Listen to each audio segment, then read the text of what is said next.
Welcome back. You are listening to the Maria Mukonda Show on Salam Media, and it is the Monday edition, the 31st of August 2020. So, since the lockdown began, we all know that the poor have been the hardest hit during the lockdown. Many having lost their jobs, many having uh, not having a way to provide to provide for their families income, not being able to make an income by selling outside or whatever it is that they used to do. So it was really difficult for the poor, and even now it's not like it's even easier for them.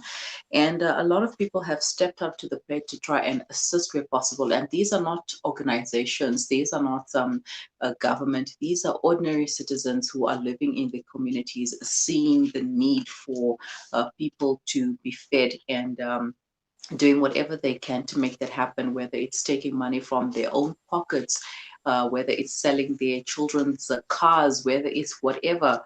But they have stepped up to the plate to try and feed their communities. Jamiela Davids is one such person, and she's joining me on the line to chat more about the soup kitchen. Assalamu alaikum rahmatullahi wa barakatuh, Auntie Jamila. Walaikum salam wa rahmatullahi wa barakatuh, Mariam. How are you? Alhamdulillah, shukran, and yourself? Alhamdulillah, my sister. All right, so tell us about the soup kitchen that you're running. I mean, you are unemployed, so how do you manage to run a soup kitchen feeding around 400 people? Well, Alhamdulillah, with the Qudrat of Allah, it's still going. It started now in the lockdown, where the people is Mm, like struggling to decide it's a new community, new development houses here. It's people from various areas. Like myself, I'm not working. I'm taking a grant because of my illness I had and my husband's pension. And my daughter, she doesn't earn a lot, but Alhamdulillah, with the little, we, we put together and we made a pot of food for the people. Know that pot of food is gonna like go on every day, like I said in the lockdown, because I just thought, okay, I'm gonna make a pot of food. It's gonna be like for that day. My mm, intention was I'm going on with the soup kitchen because I can see the need. So in that time, we made a pot of food, and the people just came from various sides in this community. And so I saw, yo, Alhamdulillah, look at all these people. So there is really a need this side. And from that day, Alhamdulillah, with the Qudra of Allah, there's another lady who saw what I was going through, Saima, Washima Jaffa, and she was the one who like started actually to assist me. She also went on Facebook and social media to ask for donations. Whatever she gets, then she sends through to me, and that's how I was like going on with my little money, my things, my disability, and my husband's pension. We were buying stuff, and then we were like cooking, making bread for the kids, like sandwiches, like peanut butter and jam. We make mm. sandwiches. I cook soup. I cook food, and it went on. And Alhamdulillah, it's still going. But in Ramadan, I had a lot of people that was like donating. Ramadan was now finished, and it stopped there, and we were back to square one. Only my husband and my daughter again, and Wasima Cheffer, who also assisted me. And that is the thing. And Alhamdulillah, if the people can just come out here and just see really what am I going through, what am I trying to make it just a little bit easier for the families, for the kids. Because a lot of people just like lost their jobs. Like a lady around the corner, my neighbor, my she got two kids. The one is on formula and Kimbi's.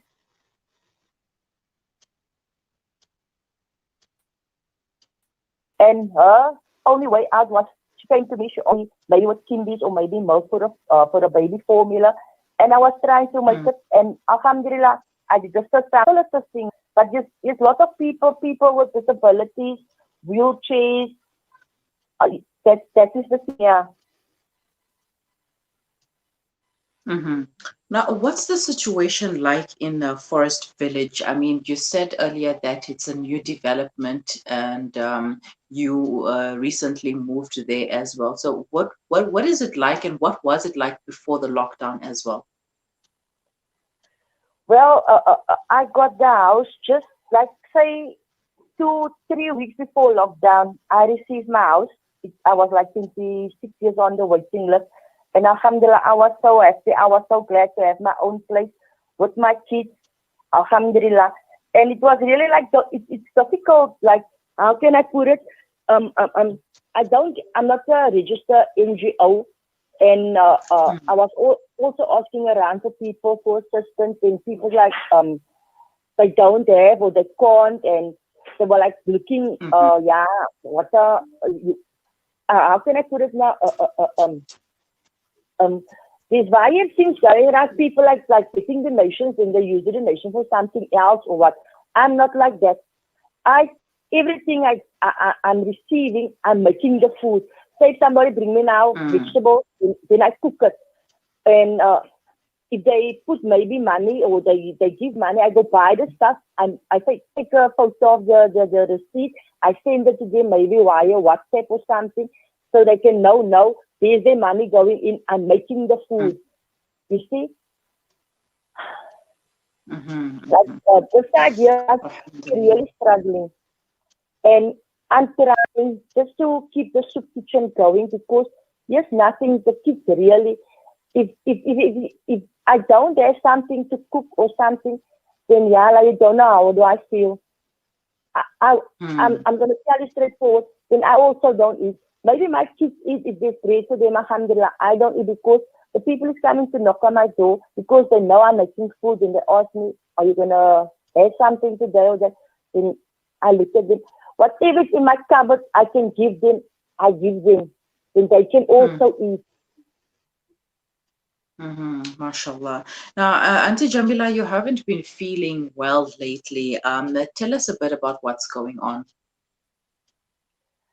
And yeah, I felt and I hurt my left side. And in that procedure, I landed up in hospital, Esther Hospital, and they sent me to the Tigerberg. I was lying in Tigerberg for more than 2 weeks. And they ran some tests.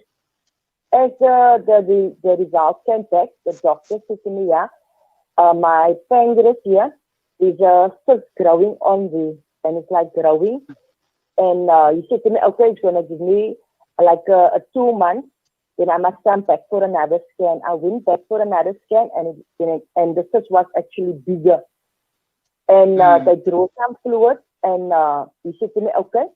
So he had a consultation with me and my husband. He made it clear. He said to me, it doesn't say I have cancer and it doesn't say I have it. And maybe I have it or maybe I don't have it.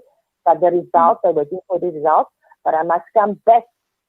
So in that period of time, my sister, my husband's sister, she passed away of cancer.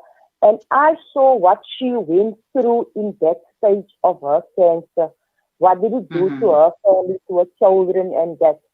And it was really touching. So I thought, yo, I must go back. So the doctor phoned me twice already. I must come into hospital for my results. They want to see me. But yeah, Allah, I'm not gonna lie to you, I'm afraid because I mm, saw what did it do to my family, my sister-in-law, and to her children. So the motivation that I don't want to go, I don't want to hear that, or maybe it is cancer, maybe it isn't cancer.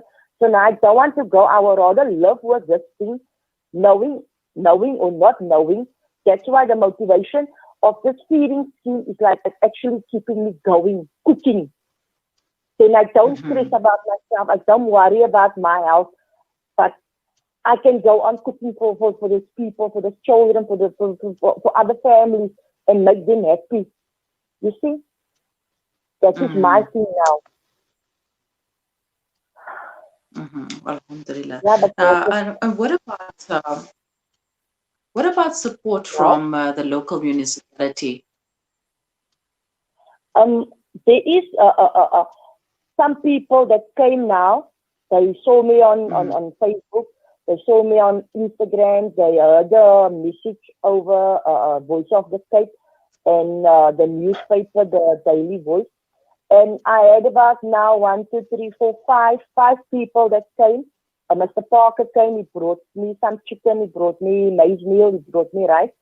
And yesterday I made his food. It was Sinamukaram yesterday for us. And I made a big pot of agni. There was chips, lollipops, and biscuits. I made that for the kids. And I distributed the food. I took a few photos. I sent them to show them, here, this is what's happening. And another lady sent me a 500 rand. I went to the shop. I went to go buy some soup mix and that. And I made a pot of food. And I bought bread. And I distributed that also. And I took the pics and I sent it to her. There's your money. It's in there. Alhamdulillah. Allah reward you. And now I'm waiting again. Alhamdulillah. Who's going to ever maybe donate something. Alhamdulillah. Then I can go on cooking again. So that's why actually I'm appealing to the people out there. If they can assist me with anything, you know how to cook a pot of food in your house. So you actually know what you need. Like if it's maybe a packet of rice or maybe a spaghetti, macaroni, anything to make a pot of food. But I'm having 120 liter pot of food. That is just the only thing. It's just a bigger pot because it's like for a whole community. First, it was like maybe when I dish out the food, there was my daughter count. It was 150. I said, Alhamdulillah. And the next day, we made soup, and it went to 220. I said, la, look here. And the number is just growing by the day because more people is moving in. There's one side of my from my community, over the road. There's still houses like empty. But now the council is like filling that houses. So it's actually more mouths because this one is telling that one, no, you can go there. They're giving out food there. Or take the kids there. There's food. There's porridge in the morning. Now the numbers like growing. Yeah. Wow, mashallah. And now, how do you manage to keep everybody, with the whole pandemic around social distancing? How do you manage to keep all of them in order? Well, like my husband, my daughter, and my kids also assist. We keep a distance. Well, my husband takes the bucket, then I dish the food. My daughter then is putting them in the line. The kids is one side, the big people is one side. Then we just measure the distance. And actually, the people knows about now about this COVID-19. They know social distance.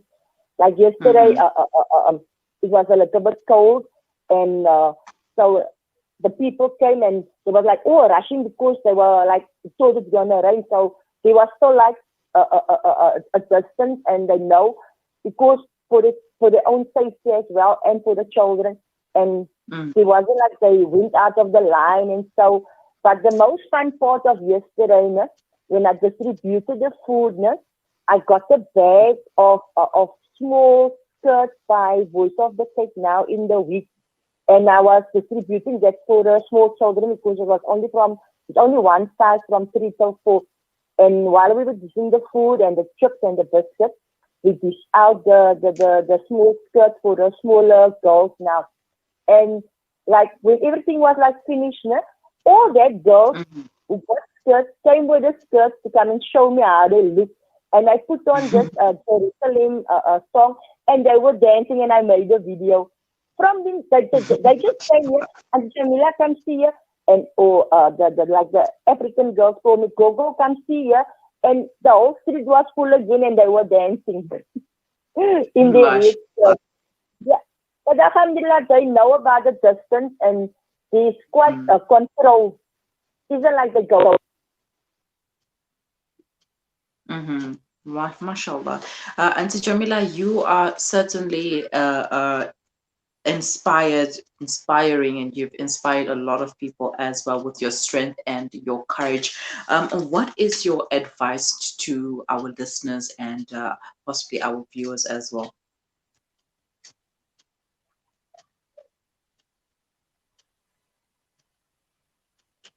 Auntie Jamila, are you still there? Oh yeah, Mom. I was just wondering now. I thought the phone is Oh, off now. I see the phone got cut. Now I'm still here, Auntie Miriam. all right. Now, I want to know what advice would you like to give to our listeners because you already have inspired people and you continue to inspire them with your courage and your strength. Like what I want to say, Aldi, the situation we all are in now is, I know it's tough, really, but just to make I'm like, if I can just make a little difference in somebody's life, like I didn't have how can I put it?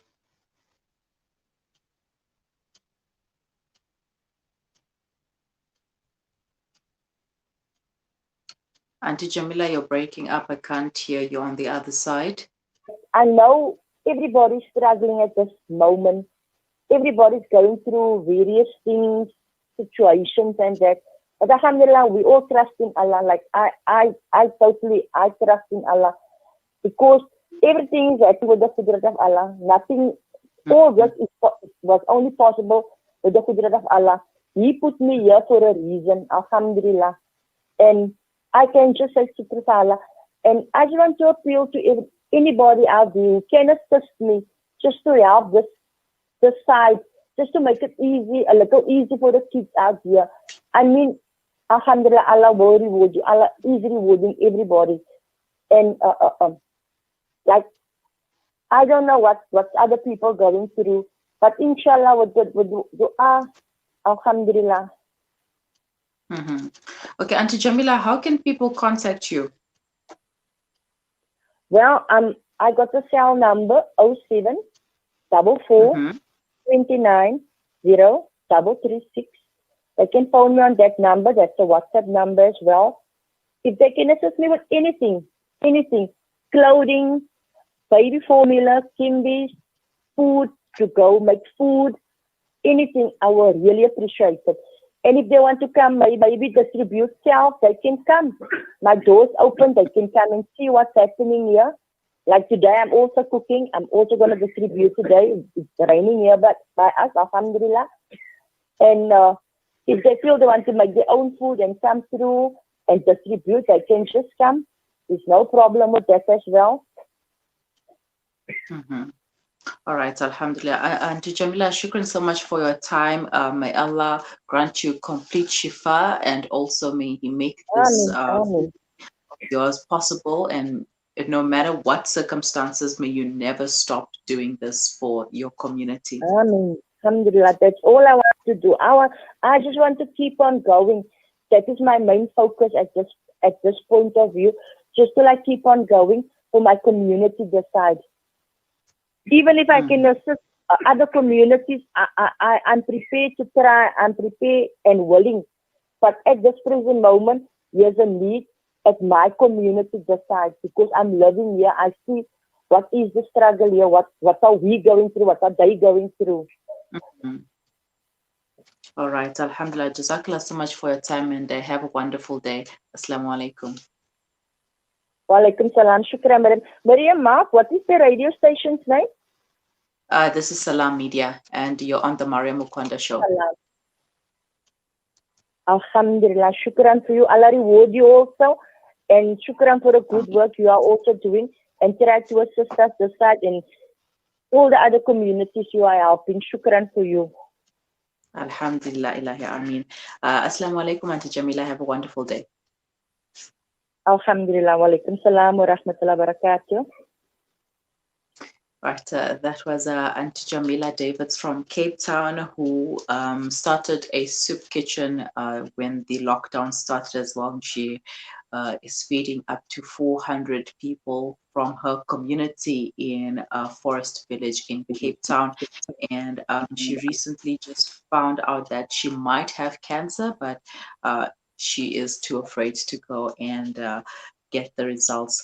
But anyways, if you'd like to help Auntie Jamila and donate to the soup kitchen, her contact number is 0744 290 336, 0744 290-336. That's Auntie Jamila. She is based in Forest Village in Cape Town. And you can send through your donations of whatever it is, like she said, even clothes for kids, baby formulas, baby clothes, nappies, etc. Everything is welcome because the community needs as much help as they can get. You are listening to the Mariam Mukwanda Show on Salam Media. For your comments, questions, queries, or suggestions, please leave them in the comment section or send them to us on WhatsApp. The number is 061 766 0355. We will be right back. You are listening